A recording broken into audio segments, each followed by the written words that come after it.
Hi guys, so in today's video I am going to be telling you different options for housing betta fish in case you are a new owner or you are planning to be a betta fish owner in the future. I hope this helps you out, and let's just get right on into it. So the first option I will be discussing today is keeping your betta fish in a community tank or with community fish. So in order to do this, your tank needs to be at least 10 gallons and it needs to have a heater and a filter and enough water movement to keep the tank healthy, I guess. And you need to have pretty mild fish living with your betta fish. I can't say that every single betta fish will be able to successfully live with fish or other fish because lots of bettas are pretty aggressive and this doesn't always work. That's why I have done it with this female betta. She is kind of snappy sometimes, but she has done very well with the guppies. But I recommend fish like platies, guppies, tetras, different kind of tetras, schooling fish, but don't have super large groups of schooling fish with your bettas because that can be overwhelming to them. The next housing option I'll name is a betta fish sorority. Now, I'm not a huge fan of these, but they're definitely an option for some people. A betta sorority is just a large group of betta fish living together, but they have to be female bettas. The tank, I would say, needs to be at least 10 to 15 gallons at least, no smaller, they won't work. And you need to have at least 5 female bettas. There also needs to be a heater, a filter, and a good amount of water movement, like I said before.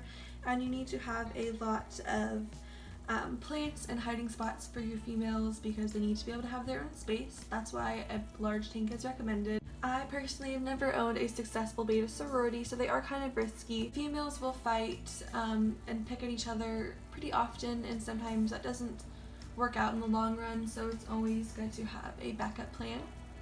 But I will link some experienced betta sorority owners in the description, so if you have any questions on betta sororities individually, you can contact them.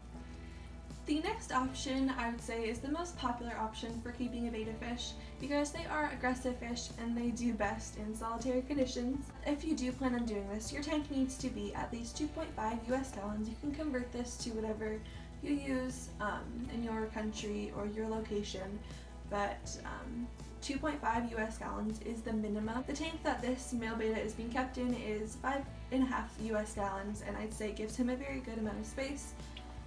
Of course, you can't get a tank that's too big for your betta fish. I don't think you can go as big as you'd like, but there's a limit to how small you can go.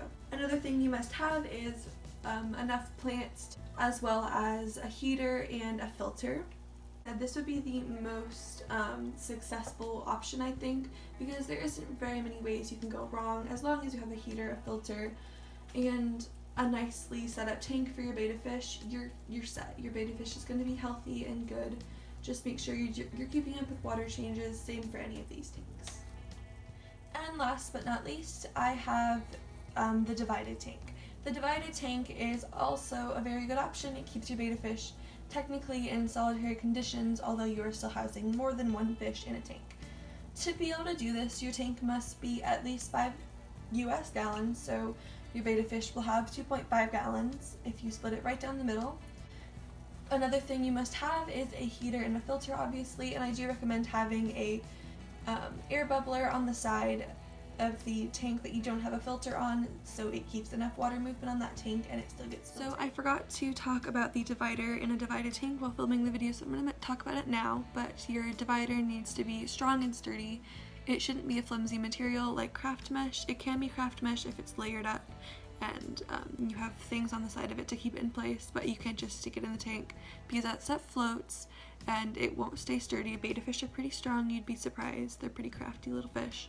But there's lots of pre-made dividers you can buy at pet stores and you can buy them online. I'll link the ones that I use in the description. They're really good, I like them a lot. You also need to be sure that they allow enough water movement to go through the tank without allowing your betta fish through to the other side because obviously that is bad. So in addition, you need to have the same sex betta in the entire tank, so you can't have a male and a female because they can sense each other's hormones from opposite sides of the tank, which can potentially stress them out, and that can make your betta's lifestyle very unhealthy. So it's recommended to keep male and male or female and female.